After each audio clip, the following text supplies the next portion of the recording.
Interestingly, data miners were able to find 3 most awaited blueprints making a comeback in Season 4. One of them is the most popular one, obviously, because you guys have been asking for this one for a very long time. Whether are we going to get the Mythic Oden back in the game? Well, the answer is yes. In Season 4, we are supposed to get the Mythic Oden Divine Smite back, but unfortunately it's not going to be a Mythic drop. We're gonna get a Mythic drop Redux. So only 3 items are going to return from the original drop. We're gonna get the Oden, the character skin Proper Arbiter, and the legendary grenade. In addition to these 3 items, we're gonna get 7 brand new items. So we are supposed to get a brand new emote, Antilope 20, a parachute, and instead of the QQ9 with a paid win sight from the original draw, we're gonna get the AK-47 Shinsei skin, and then a 50 GS skin, a legendary sticker, and finally a legendary calling card. Next up, 2 more legendaries are going to come back. The first one is something that you have asked for a very long time, the KN44 color spectrum. I know you guys were worried about this not being in the For You section for a very long time. Not just the KN44, you guys wanted the Sentinel Recon skin a lot because it is one of the few skins that came out with the intro animation, just like for a legendary character. And if something is not coming back, they probably have other plans. So the plan is clear. We're gonna get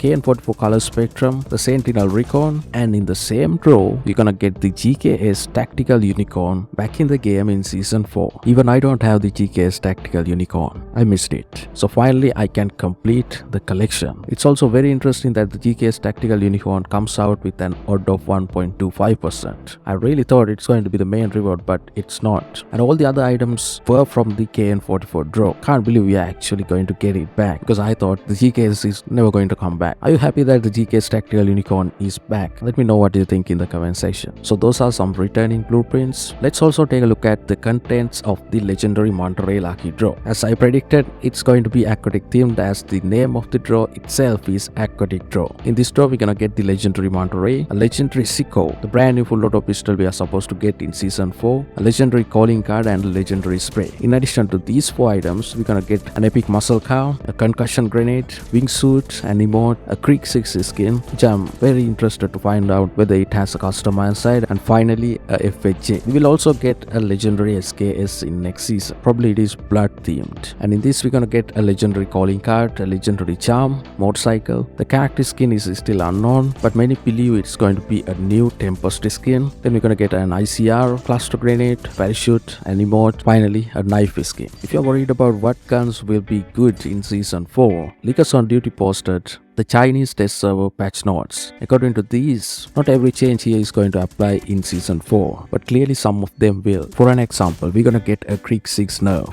So now the ADS boost reduced from minus 25% to minus 15%. When it comes to HG40, they have buffed it. The chest multiplier is increased from 1.1 to 1.2, and the arms multiplier, it's also increased from 1.1 to 1.15. The damage profile of Codite is improved, and the damage range is also improved. So Codite is going to be good, as the head multiplier is also increased from 1.1 to 1.4, and even the lower arms multiplier is increased from 1.1 to 1.2, but these changes only apply in multiplayer. Razorback damage increased, but not by a huge margin. However, the head multiplier is increased from 1.1 to 1.3. The PDW lower arms multiplier is increased from 1 to 1.1, and the damage range improved by 2 meters. Outlaw damage range is improved, and they have done an interesting change where the hit range is now reduced from 3.6 to 2. The base breath holding time is also increased from 0.5 to 2. That's also a huge change. When it comes to MK2, the marksman, the base movement speed is increased by 3%. DRH ADS time and bullet spread is reduced. When it comes to ASL, they have improved the ADS time and the bullet spread accuracy. PPSH, they have buffed it. Damage is increased, but the most interesting change they have done is the sprint fire time that is reduced from 170 milliseconds to 120 milliseconds. Interestingly, M13 is buffed, but not every attachment, as the RTC silencer barrel no longer reduces the ADS time, but they have improved the damage range, the bullet speed boost, but also they have given us some additional recoil. Again, the patch note displayed here are from the test server, which is not the final.